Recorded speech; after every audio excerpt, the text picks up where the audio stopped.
All right. So it is about that time. Good afternoon, good evening, good morning, wherever you all are in the world.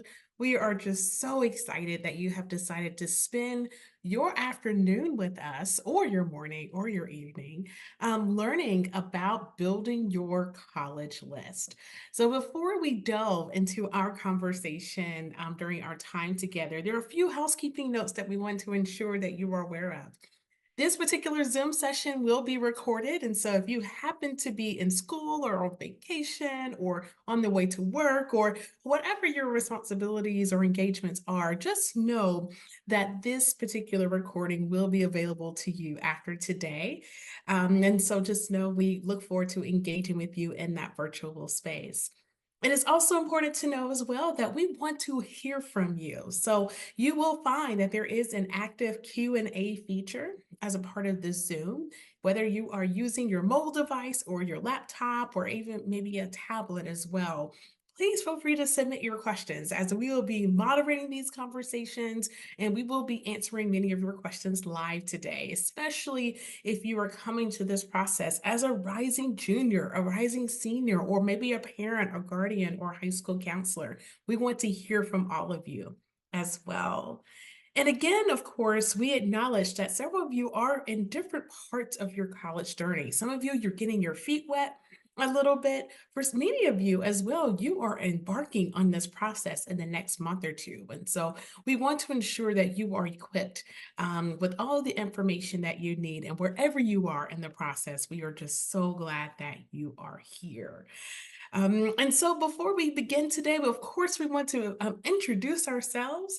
My name is Janessa Dunn, and I am the Director of Admissions here at Skidmore College. And I am joined today by my wonderful colleague, Mindy Rose, who will be able to introduce herself. Hi, everyone. Welcome. I'm so glad you've joined us today. My name is Mindy Rose. I am one of the Associate Directors of Admission at Skidmore. I'm also a member of the class of 1997. I spent a lot of years, though, between when I graduated from Skidmore and when I returned roughly 2 years ago, working in independent schools as a college counselor. I've worked in boarding schools. I worked in a day school in California and an international school in China.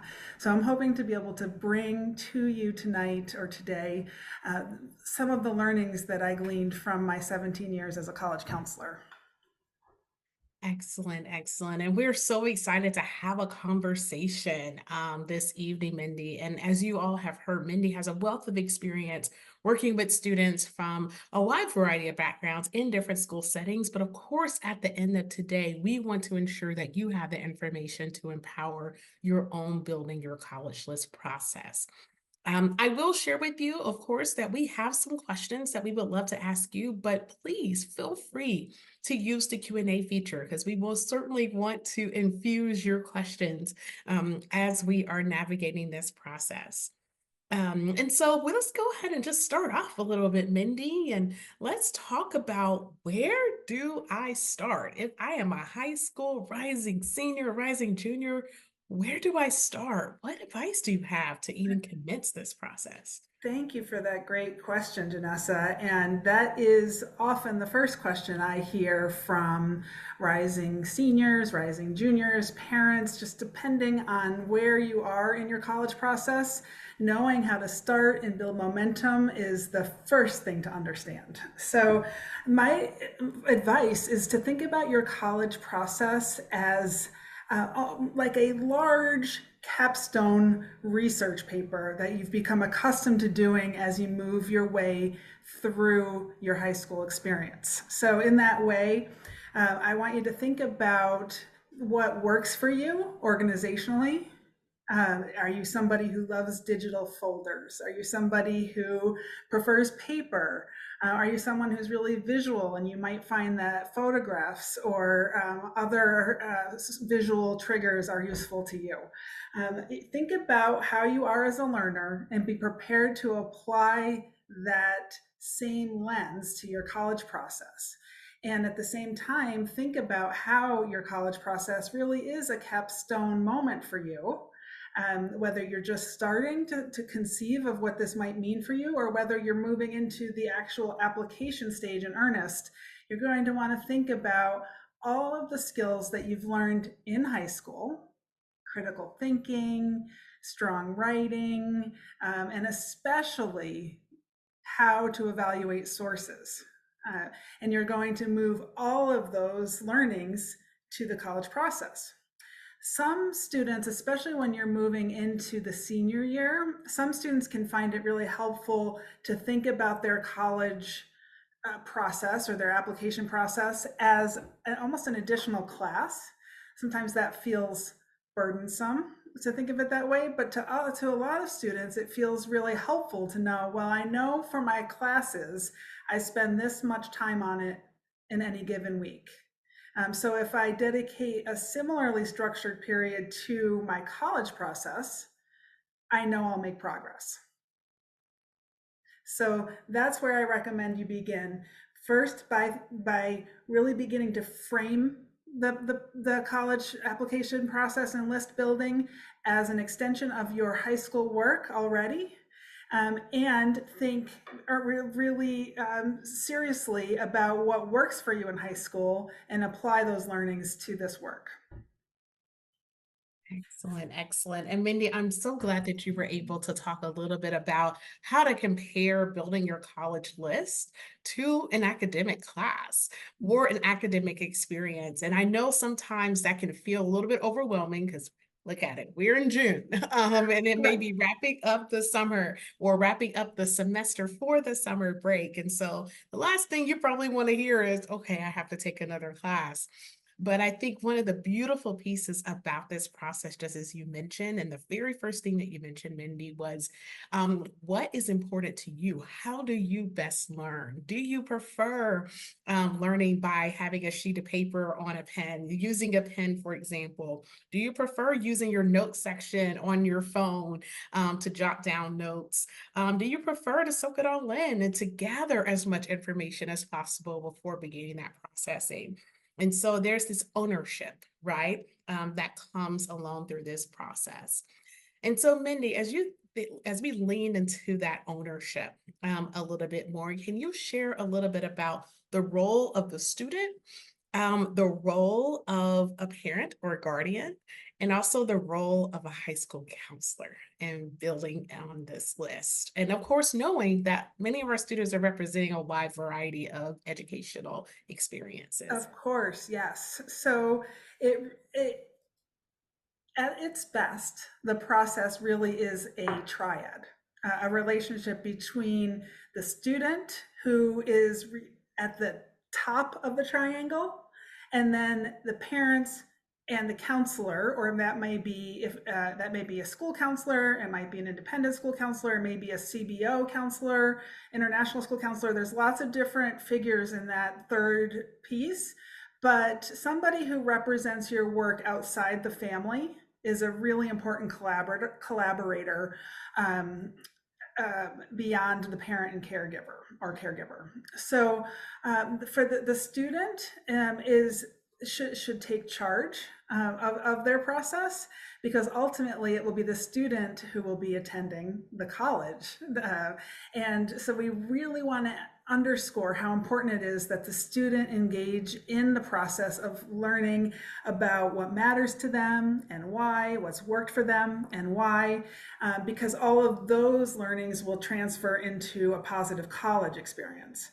Now, parents and guardians are critical agents in this process as well. One, they know their child better than anyone. They've worked with them or seen them grow, and they can offer really important insights, especially when a student is feeling fearful or nervous of the process. So it can be really helpful for the parent to encourage and say, here's an example when I saw you really flourish, and see if it resonates with your student. The parent can also, it's really important also that the student and the caregivers have really open, honest conversations around expectations within the family. Um, around costs, because costs are certainly part of a different triad that we'll talk about in a minute. And they can also be a logistics center for students. So if you are able, and this is not true for everyone, but if you're able to take time away from work to visit a college, or if you're able to, as you're doing tonight, attend a webinar together, that those are really positive collaborations between student and parent or caregiver. And then the counselor is the voice of the school. They're the voice of what trends look like within the context of their school. They can offer insights into how to prepare the application. It really depends a lot on the setting in which you sit, but your school counselor is absolutely a partner that you want to nurture and build, because they can offer insight and perspective that is really unique to the setting in which you are applying, from which you're applying. One other thing that I want to add about especially parent caregiver dynamics alongside the student, it can be really helpful to devote one day a week to talking about college. That rhythm is really productive because it sets an expectation on the student that they're working, they're making progress, they'll have an update, but it relaxes the student from being asked every day, so how's it going now? How's it going now? What'd you learn today? That is a surefire way towards shutdown for the student. So set aside half an hour a week. Maybe it's Sunday afternoon, maybe it's Wednesday evening, maybe whatever works for you, to get those updates and to keep everybody chugging along in a positive, productive way. That is excellent advice, Mindy. And just to recount what you've mentioned a little bit, you're talking about the role of, for those who know our students the best, and students, you may have your best friend, you may have your teacher who knows you well within the classroom. And you also may have your parent or guardian or community advocate, for example, who may know your interest in who you are well, but also recognizing again that ownership that you have to share what is important to you, but also the ownership of having a consistent timeline, setting aside that time per week. So that way you know what to look for. You know how to prepare for those conversations. And it's great, particularly the triad, as you mentioned, Mindy, is super helpful. And so there are several different tools, as we think through the ways where we have so many colleges here, particularly only in the United States. And in addition to that, we have students who may be looking abroad for their institutions of choice. And so just thinking through, how does one wade through it? What resources are out there that you have known that have worked well? How does one navigate that? It's a great question. That's probably the second question that I'm asked, which is, are there any tools that I can use to begin thinking about colleges in an objective manner? And none of, of course, in my role at Skidmore, these aren't tools that I endorse. Really, they're more tools that have worked well for me in the past as a college counselor. And I'll start with Coursava. Coursava is a wonderful way to initiate self-reflection. One of the points that you'll hear when listening to any admission officer or college counselor, school counselor, is how important self-reflection is throughout the college process. And that goes back to this point that Janessa made, or that we're both making, about how student ownership is the priority here. So Coursava is a website. It used to be a deck of cards, but it's now a website that students can use to quickly gauge their preferences around around different school fits. So they'll ask you, are you someone who values close relationships with faculty? And you can click on a scale Yeah, absolutely the most important thing, or I'm okay being more anonymous. And the Coursava goes through unending different criteria. And when you are done, you get a report that says these things are absolutely critical. These would be nice. These I'm kind of neutral on these, and I would like to avoid these factors. So that can help a student begin to understand, okay, I am maybe drawn towards small liberal arts colleges. I can see from this report that relationships are central to how I experience learning. So I can knock out large research universities and focus on small liberal arts colleges. And that's going to knock down your number dramatically, or it might be vice versa. But either way, it helps you evaluate preference. Um, Sometimes at some schools, if you have Naviance or Score or other learning management platforms, which is what your college, your guidance office has to send your materials to colleges, they will have access to Coursava. So you could ask your counselor. That would be one way to set up a conversation with your counselor. And even if the answer is no, you've used that time to make a connection and to illustrate to your counselor that you're really valuing understanding your own personal preferences. So Coursava is one for sure. I also recommend College Express. College Express, no E, is a wonderful tool because of the way that it sorts colleges by um, characteristics to which students are drawn. So this sounds, that may sound amorphous, but if you check it out, you'll see. I actually was looking at Skidmore's this morning, and I saw that some of the groupings that Skidmore shows up on is, colleges where you can combine music and business, colleges with happy students, colleges with unusually accessible teachers. And so you can go, once you understand your preferences, go to College Express and say, okay, well, I know that I want to be able to, one of our categories is expensive colleges that can be made affordable. That's one of Skidmore's. You can look at that list and see what works for you and get some new ideas.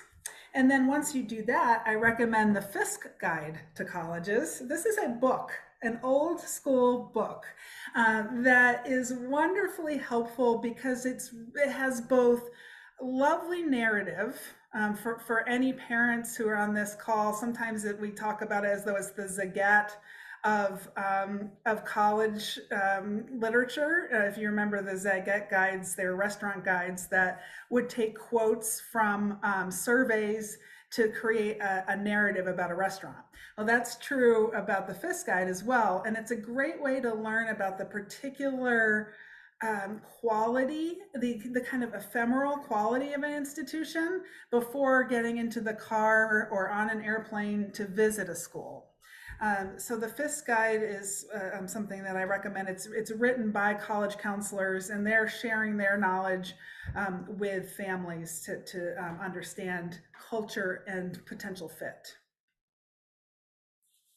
Excellent, excellent. All of those resources, I mean, just jotting those down is really important to keep in mind. And I'm so glad that you were able to kind of talk through the ways, different actually avenues, right? That may drive a student's decision. It could be I'm starting from, from a super foundational, I have not started this process at all. So I may start off with a Coursera, for example, or a program that's Mhm. similar, or maybe I've already done a little bit of research, but I just want to know a little bit more. I want to dig deeper into these spaces. So perhaps the Fisk Guide may be really important to some folks as well. And so there are lots of different options here, but the internet is a vast tool, right? And so those are just a few examples of the several opportunities and several tools that may be important to our students in this space. And so, you know, as one is gaining, all of this information, how do you sift out what is true, what is not? And how do you make sense of it all? Because this process is complex. And how much should you lean into verbatim what is shared in those spaces?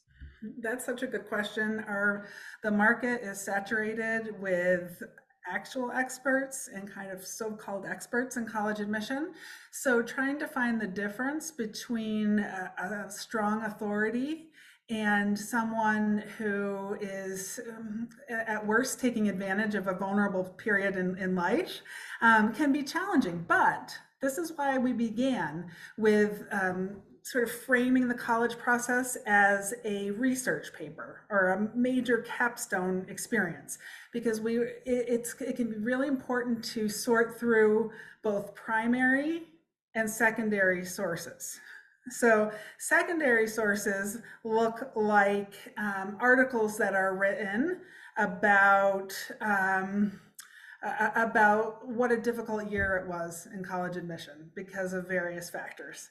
And that same headline has existed for my whole career, interestingly. Primary sources are reaching out directly to the college to understand what they're all about, what they value, reaching out to opportunities to talk to students. Like at Skidmore, we have a Discord server that is really a fantastic way to get primary information. And no matter where you gather your information, you have to apply that critical lens. It's been so heartening to me. I actually have a junior, rising senior in high school myself. And it's been so heartening to see the digital literacy that students who are of that age have developed. It's very different than students, say, 10 years ago, where the internet was still a factor, but students were much less savvy about discerning what is a valuable source and what isn't. When it comes to rankings, I would encourage students to think about, and families, to think about rankings as sort of a list of options versus a hierarchical sort of a hierarchical sort of sanction on quality. It can be really confusing and really easy to use rankings in the numerical way they're presented as a shorthand for research, but nothing beats your own research and aligning that research to your preferences. And there's all kinds of research that speaks to what will result in a successful undergraduate education, and none of it has to do with rankings.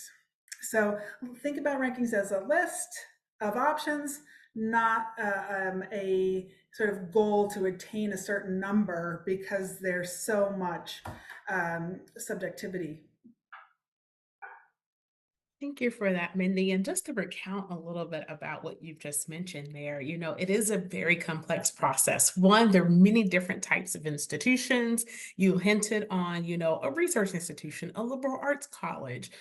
You may be looking at a four-year institution or a two-year to four-year institution, right? There's so many different options, but also recognizing what that primary source of what is driving your process, building your college list, what is most important to you, and also thinking of different ways in which those values are aligned with the research that you're finding. So the way that you mentioned the primary and secondary or even tertiary sources, right? Sometimes a primary resource is a student that you know at that school, right? Who you were able to have that connection, and we want you to have that connection, while also recognizing that that individual person may have an individual experience. And so, is it reflective of the entire student body? Is it reflective of the major that you want to pursue or the ways in which you want to engage in that space? And so it's a compilation of all of the values that you have and that ownership of being able to understand what that means for yourself. So, yes, go for it, Mindy. Exactly. And so often over the years, people would ask me, what is the trick to college admissions? And the ultimate, it's not a trick so much as it is just virtue. It's knowing yourself and having the intelligence to pursue the colleges that align with who you are. And it sounds so simple, but it's true with anything in life, right? If you're following what you know to be true about you, you're going to have a better um, result than you would be if you're chasing something that doesn't feel authentic to who you are. That's it. That's it, Mindy. And and especially as you are bringing your wonderful team, or your family along with you, whether that is your parent or guardian, if that's a high school counselor, if that is someone with whom you're working at a community-based organization or an independent educational consultant, bringing them into the fold because these are folks whom you may or may not be, consulting with as it relates to your interest, right? But again, being in that space of knowing who you are, knowing who your primary and secondary resources are, or tertiary, and moving forward accordingly. And so, Mindy, thank you so much for bringing us into to that point. And so, as we continue to navigate, through this process and, building your list, you may have your list of schools, you may have a list of schools that you want to visit in this process as well. But ultimately, when you do make that list, how do you maintain, what's next after that? Maybe perhaps you're starting the application process and you're like, well, I think I align myself to this particular school for these reasons, or I align myself to another school for these other reasons.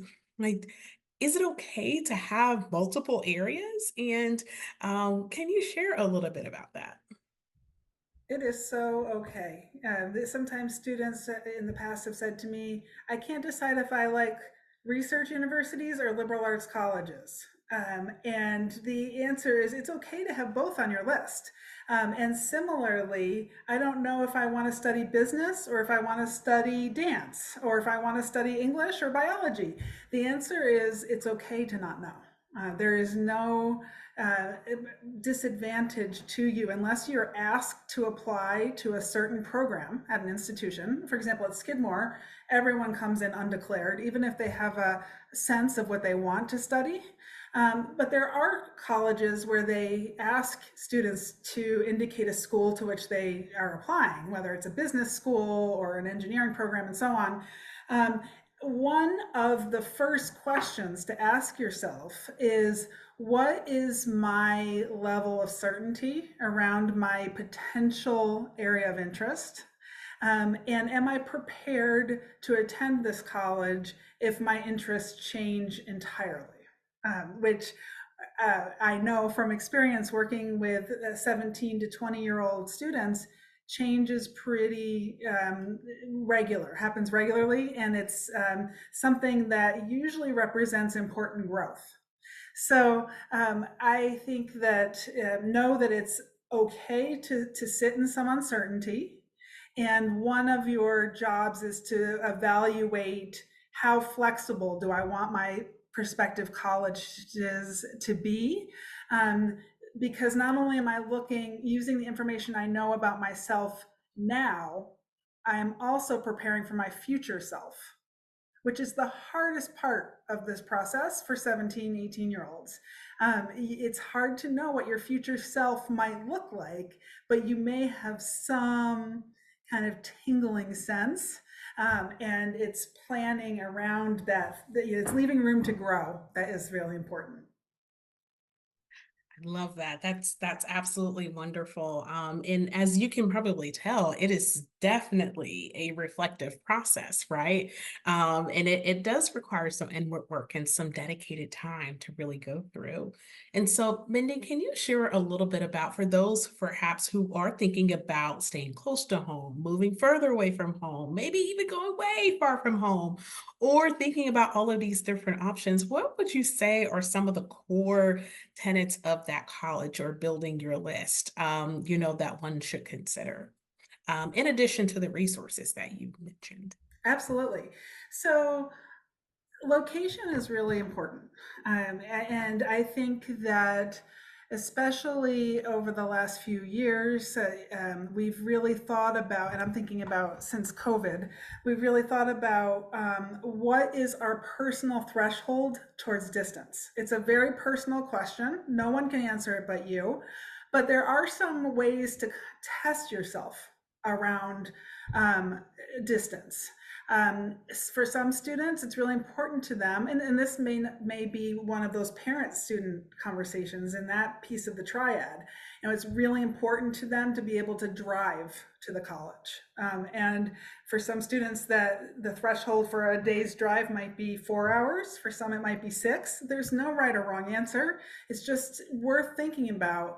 If I needed to get home, is it important to me to be able to get in a car and go? For other students, they're very happy getting flying, and in that case, the question might be, how many flights might be required from my hometown to get to these colleges that have caught my eye? Is it going to require 3 or 4 legs? Or is this a college that has access to an airport where I feel confident I can make it happen in 2 legs? And again, if you're comfortable flying 4 legs, that's fine. It's just knowing what works and paying attention to what increases your kind of stress level. And just because your stress level increases about one factor now, it may not stay that way. It may be just the initial kind of shock of thinking about life beyond your hometown, whatever that's looked like for you. So, one of the other things to keep in mind with the college process is be prepared for your preferences to shift a little bit. It's unlikely that they change dramatically, but shifting is completely normal, very much expected. So that's why it's useful to think about distance, and there's certainly a cost involved with further travel. But then again, it may be that a financial aid package covers travel. There's so many different factors to consider, and I certainly wouldn't rule out a longer distance because of worries about cost. Excellent, excellent. Thank you so much for that, Mindy. And it's great to kind of keep those in mind. And I'll use an example. I am originally from Alabama, born and raised. And, moving up to upstate New York may be a big jump. Right? That's a 14-hour drive.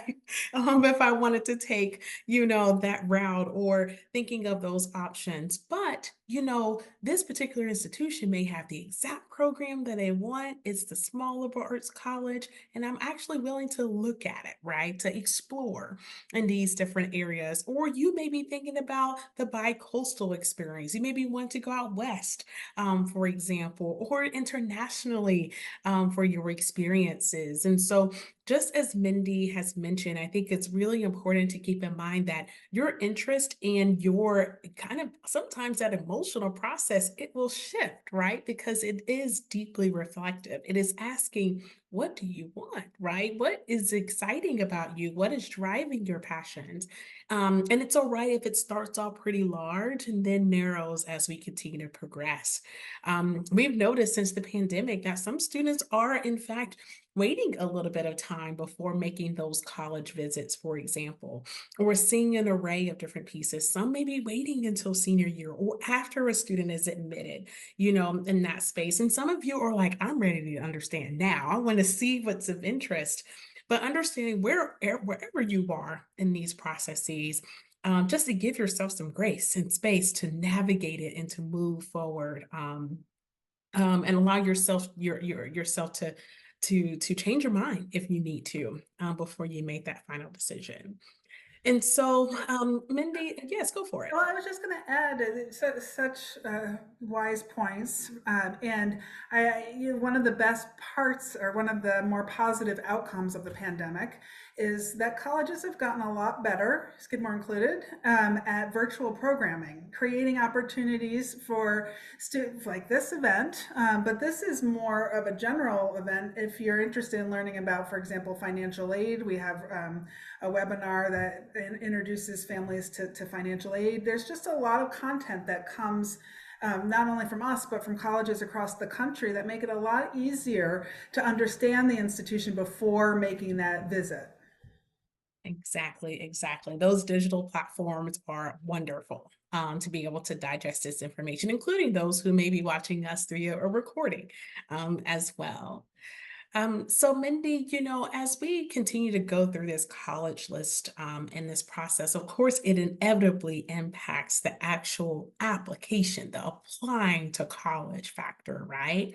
And so, what are some things that our students or our families should keep in mind to kind of uphold the integrity of the process, or even just beginning that process? Because some folks, it may be simultaneous that they're building these lists and applying, at the same time. That's such a good question, and one that I hope students will center as they think about what they want to present to colleges and universities. Um, I think a big piece of integrity comes from maintaining the student's own voice and preferences in the process, and really thinking, digging down, kind of being a kindergartner again and asking why, so that you really are understanding yourself and your options in a way that is far beyond superficial. And when you do that, you will be creating a level of detail in your application that can only be original to you. And so I think trying to think beyond the universal experiences of high school and of growing up, and think about how have I lived that? What are some very specific details that I can share that represent only me? And so something that I would say to students when I was on the counseling side was that I should be able to look at your application or look at your essay among a pile on my desk and know that it was yours.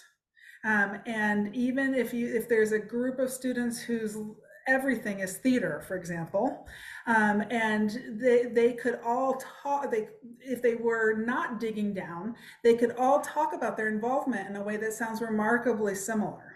And so when you um, just move that out to the college, the applications that we see on the admission as admission officers, that universal piece becomes even more saturated in the applicant pool. So one of the best ways you can help yourself now is really thinking about ways in which how you spend your time has shaped who you are in very specific ways.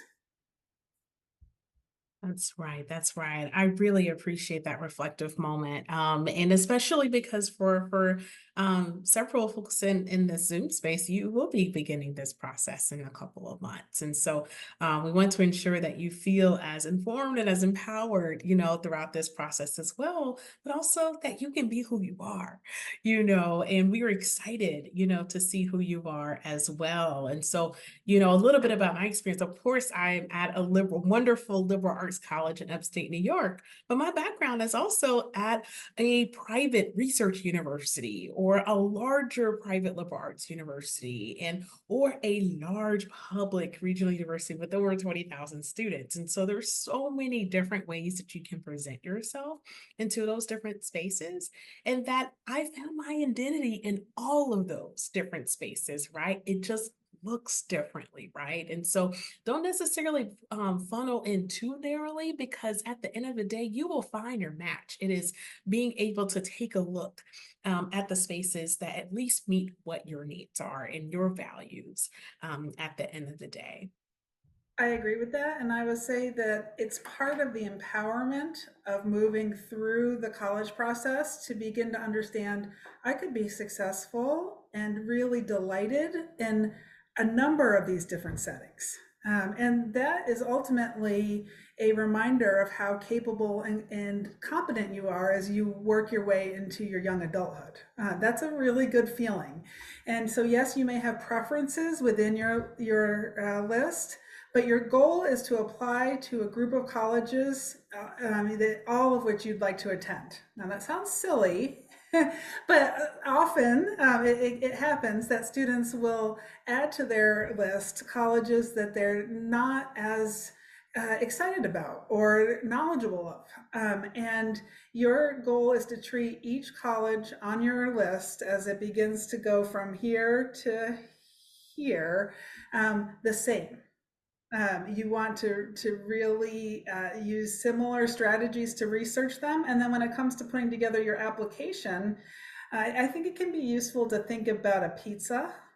Um, you are each piece connects to the next, to the next, to the next, to the next, to the next, until you start going around the pie again. And so when I'm talking about each piece, I'm talking about your transcript, your courses, your essays, any short answers that are required of you, your counselor recommendation, your teacher recommendations. All of each of those is a piece of the pizza. Once you start going around the pizza again, you are repeating yourself. It's redundant. Your goal next becomes adding toppings to the pizza. The more layers of toppings you can add, and you can pick your favorite. If you're a vegetarian, it can be all vegetarian toppings. If you're a meat lovers person, it's different kinds of meats. But the layers on the pizza are the details that you use within your full pie, and that's what makes a really delicious bite. Right, that's right. I appreciate that, Mindy, particularly as you are navigating and building in, this application, right? As it relates to building your list. So at this time, we want to share a little bit about, some different components as it relates to your interest. And so there are a couple of questions here in the Q&A that we are most certainly going to be able to answer. But there are a couple of sites that kind of put into context what we've been sharing today. So we're going to put it in the context of an institution like Skidmore, but you can apply this method to many different institutions, right? And so we think of a place like Skidmore that is located in Saratoga Springs, New York. Some of you may not know where Saratoga Springs, New York is located. And so, being able to be specific about the nature of how close are we to a city center? Being 30 minutes really from of the state capital of New York State, and being within driving distance or a train's ride, for example, from New York City, Boston, and Montreal, Canada. And so being able to think of what is that environment where you would like to be, and regionally as well, especially if we're beginning to tour colleges too. But you may also be driven, in terms of the mission of the college. What is the core value of this institution, if that is something meaningful to you? It kind of goes back to the suggestions and resources that Mindy has mentioned, about being creative, about having really close student to faculty relationships. And so some of you may actually want to do a Google search of that institution. You want to know what is something that stands out? What is that piece? And so for Skidmore, that is creative thought matters. We feel very strongly that regardless of a discipline, whether you're studying business or music or biochemistry or the visual arts, for example, that you can infuse creativity, innovation to do in a way that is without bounds, and to be able to apply it throughout your experience. And so those are things that may be important to you. You may be thinking about what motivates you and inspires you. And this is a reflection of what Mindy led us through a little bit more or earlier during our time together.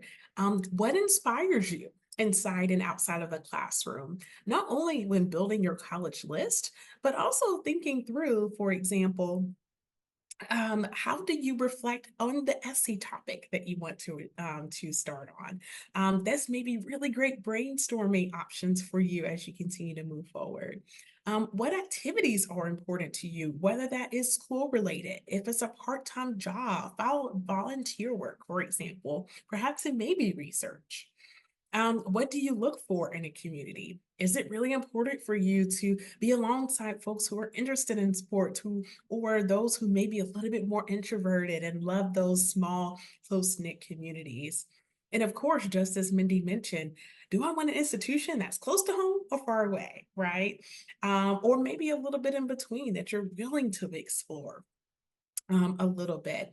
And then, of course, how much does cost play into your decision making? And there are a couple of tools that I would like to add to what Mindy has so beautifully mentioned. is that every single college and university within the United States is required to have a net price calculator on their financial aid website. It is an excellent tool to estimate the total cost of attendance or the estimated cost of attendance for you to attend that institution per year. It is also important to know that there's another tool that may be a little bit easier to complete, a little bit shorter, called the My Intuition tool, which was developed by a fellow liberal arts college professor here in the Northeast to kind of give you an understanding of, yes, I see this sticker price, but also at the same time, they have excellent financial aid. And guess what? Majority of their financial aid is not in the form of loans. I didn't know that, those kinds of things. And so being able to use those tools, alongside to estimate financial aid before you apply or before you are receiving your admissions decision. So these are different pieces that we want you to encourage you to ask yourself as you're navigating through this process. And of course, just as Mindy has mentioned, that intersectionality of all of these different areas is almost kind of an extension of the triad. Thinking of your academic interest, the cost, which we know is really important to many of our families, the location, the community, not only within the campus, but also what do students do on the weekend? Is it a residential college? Do they stay on campus? Do they engage with the town in which they're located? And we also think about outcomes. What happens after college, right? Where do alums land? What types of roles do they have? Are they going to graduate school? Are they going into the workforce? What does that look like for them? And being able to bring all of these elements into your process. And then finally, yes, Janessa, go for it, Mindy. would you mind going back to the last slide for a second? Thank you. Of course. And one of the tricky things that you'll see about this Venn diagram is that there's not one spot where everything overlaps so that you feel like there's my sweet spot. So what I would offer is the second triad that I mentioned that I would reference. All of these components, academics, location, community, and outcomes together as one. So I would call that community. Um, Affordability. Can we afford this? Whether, and as Janessa said, not necessarily be taken aback by a price tag, but you doing some research to do the net price calculator. So community, affordability, and then the third one is selectivity. Can I be admitted to this school? Which is a very hard thing to assess as a student, but it is a reminder to think about your college list as something that should include a range of selectivities, and that you're equally enthusiastic about each of those schools on the list. So that's the triad that I would invite you to think about, because when you overlap those three, there is a sweet spot in the middle, and it can feel really clarifying.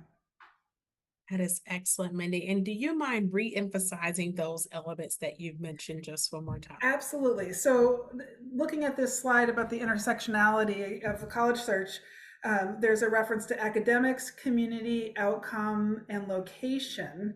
Those to me fall in one category. I would put those as preferences. The second one is affordability. It's another way to say cost, but cost is not as complicated as a word as affordability, because uh, uh, sticker price, for example, Skidmore sticker price is very high. Um, However, we also have an incredibly progressive financial aid policy here. So that may reduce, depending on your circumstances, the cost of attendance. So that's affordability. Can we afford it?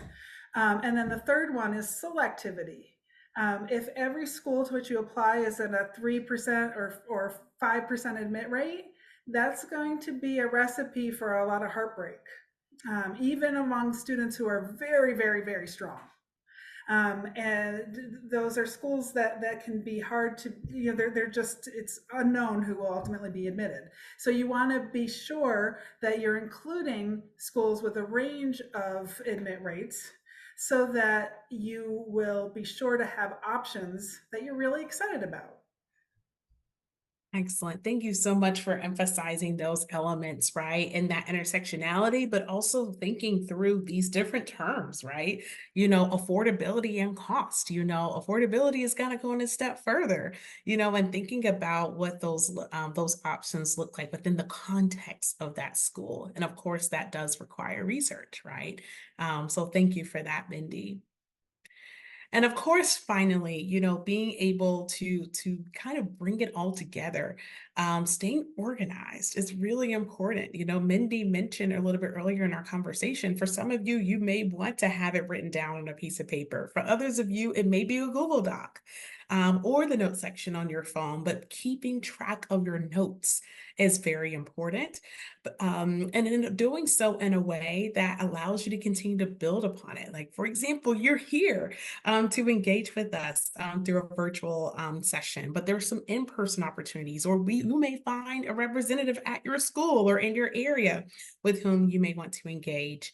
And also, finally, your support system, that triad, that could be your family, your friends, your school counselor, whomever that may be. But again, having that set time throughout your process, particularly if you're a rising junior or a rising senior, rather, or perhaps going through a gap year, being able to set off that time to engage. So definitely lots of things to think through at the end of the day. So, and of course, finally, being mindful of deadlines. There is a time limit. When it comes down to some of this information. So, for example, as you're going through your process, knowing what those final decision deadlines are. For us, our very first deadline is November 1st for early decision candidates. And if you are interested and you have visited or you have engaged, you're saying, yes, this is my number one school and I'm committed to enroll. If admitted, early decision may be a great option for you. For some of you, it may be an early action opportunity where you are really excited, but you still want to look at your options, right? At other institutions. And so just knowing the difference of what that looks like and knowing your deadlines is very important. So due to the timing that we have here, we want to ensure that we have the opportunity to get to some of these questions here. So particularly, we have a question here in the Q&A from a student, particularly regarding touring colleges. Is there anything in particular that you recommend doing or asking when you are visiting a college? That's such a good question. And, tours can be incredibly valuable.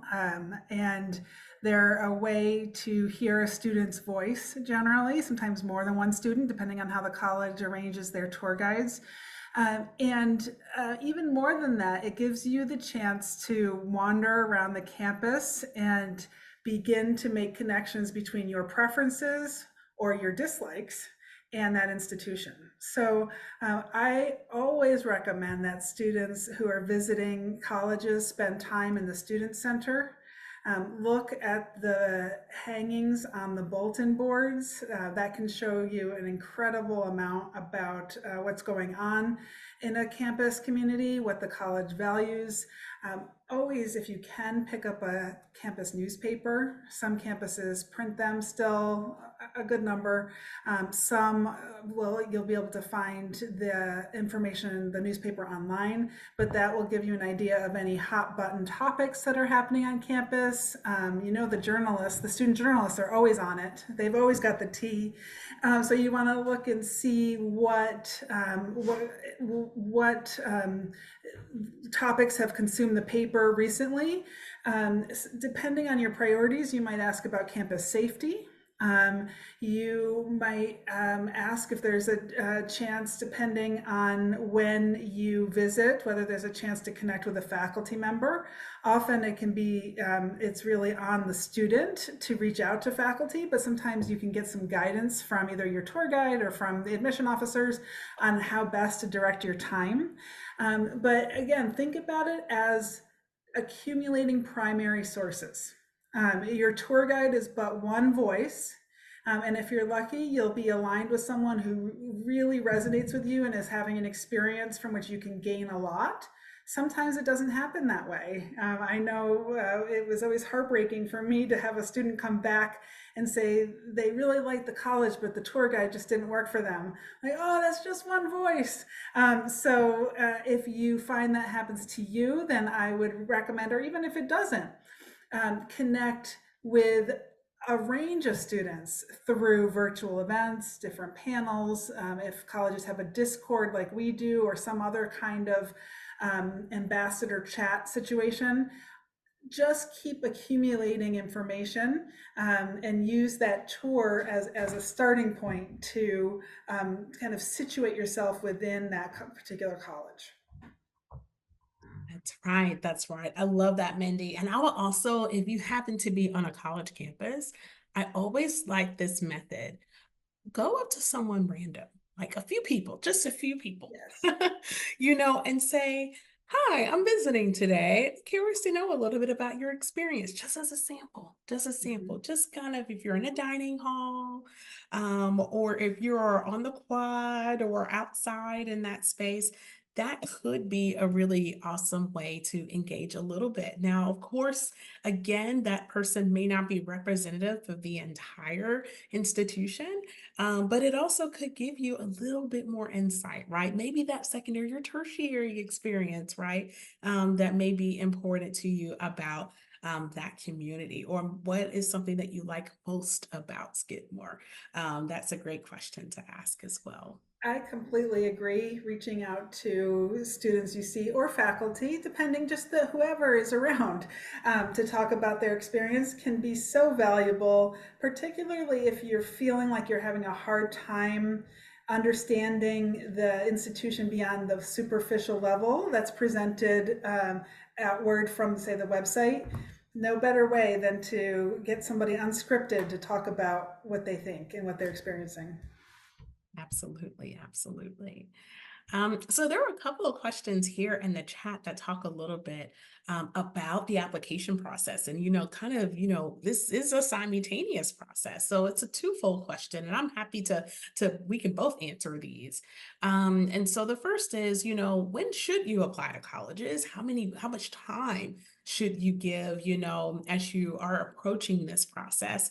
And is it better to submit your colleges, applications early? And I know we're not able to get too deep because we can actually have a whole other webinar, and we will have one later on this summer. So we most certainly want to um, stay tuned later on this summer about the application process. But from a high level, Mindy, from your experience in counseling many students, Mhm. what would you suggest?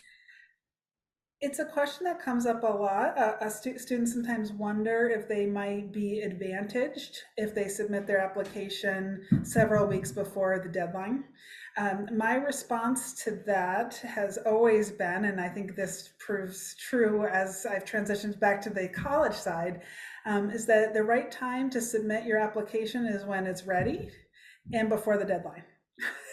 But not with any other strategic thinking beyond that. You can really do a bunch of mental gymnastics if you start thinking about, well, the college will, value me more if I apply a month ahead of time. That is I think a leap to conclusions that is not effective. That's a waste of your mental energy. Instead, direct your energy towards preparing the very best application, the most layered application you can, um, and um, and be sure that you leave time for the unexpected. So maybe if you wait until the application deadline, there could be a power outage at your house, or you might find that the common application is crashing or something like that. And colleges will often show grace, but you can't count on that. You want to make sure that you have prepared kind of a buffer of a few days at least to accommodate any potential challenges. Excellent, excellent. I fully suggest that as well. And it also just depends too, on the type of institution. Some institutions do have a rolling admission process, right? Where they may be making admissions decisions as those applications are submitted. Or they may be admission institutions like Skidmore, where we look at all of our students per decision plan before making that decision. So that question will be, or the answer to that question, maybe it depends on the type of institution. But again, as Mindy suggested, using that primary source of the college, perhaps it's the website, perhaps it's your admissions counselor, to be able to learn a little bit more about what those specifics are. But again, stay tuned for us with us later on throughout the summer because we're going to get a little bit nitty gritty into the application process, right? And what to prepare for, such as what is early decision, what is regular decision, how does that influence financial aid, and so just know that we'll get into some of those topics as well. But there's an additional question, and I think we have time to answer this one additional question, which is about the personal essay. You know, choosing a topic, and I know that's a quick, fast, and hurry response. But Mindy and I just spent the weekend actually working with a group of students, right, talking through the essays, and so just kind of what would be some of your quick, responses and how to start that process, Mindy? It's a great question. And I think the first thing to absorb is that there is no perfect essay topic. Um, there isn't any one angle that we are hoping to have you write about. And then when we see it, we say, oh, yes, here is the magic essay. It doesn't work like that. What we really want you to do is think about what you hope for us to understand about you, and then reveal that those values in a very detailed way. So often it can start with a very specific anecdote or story that kind of blooms outward to a illustration of what matters to you. But what I would recommend that you avoid is talking about anything too broadly or trying to jam in a bunch of topics because you think, well, I want the admissions office to know this and this and this and this and this, so I better jam it all into my essay. That will create a really superficial essay because you only have so many words to work with. Whereas if you go into great detail about one aspect of your life that you think is symbolic of who you are, you're going to create a much more dynamic piece of writing. Remember that good writing takes time. Leave space for revision, and do share your essay with trusted friends, family, but not too often because we want to hold on to your voice. And as I said before, ideally, if you handed it to your group of friends, you're writing to a group of friends, they would know immediately, oh, this is Janessa's essay for sure. I feel Janessa in this. That's the kind of reaction you want. And you also want to ask your friends, your peer group that you trust, what did you learn? Don't edit this, no line edits, don't get involved in that. Just what did you learn about me from this piece of writing? And if they report back that they've not learned anything that you hope to get across, then you know to drill down more deeply. So that's a good starting point for essays, but we could do a whole webinar on those as well. Oh, absolutely. I hands down definitely mentioned that. And I'm glad that you asked that question and answered that question, Mindy, as well. So, again, thank you all so much for spending this hour with us talking about building your list. We talked about different resources to use. We talk about it taking ownership and having a values led experience, but also being open to what you may find and being able to understand that your interests may evolve over time and that it's okay for them to evolve, and also tools to stay organized. If you do have any questions after today, please do not hesitate to reach out to us. In the chat, I've shared a couple of links, one of which that was answering another question in the Q&A.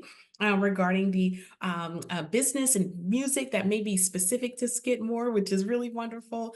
But also, if you're interested in taking a tour with us and being able to learn a little bit more about yourself, about us here in the beautiful city of Saratoga Springs, and so doing so in a way that's adding to your toolkit and to inform, what's best for you. But again, thank you so much for joining us. We look forward to engaging with you throughout our college success series throughout the summer. And Mindy, thank you again for sharing your expertise and your experience. And we're just so incredibly thankful for your time. Again, take care, you all.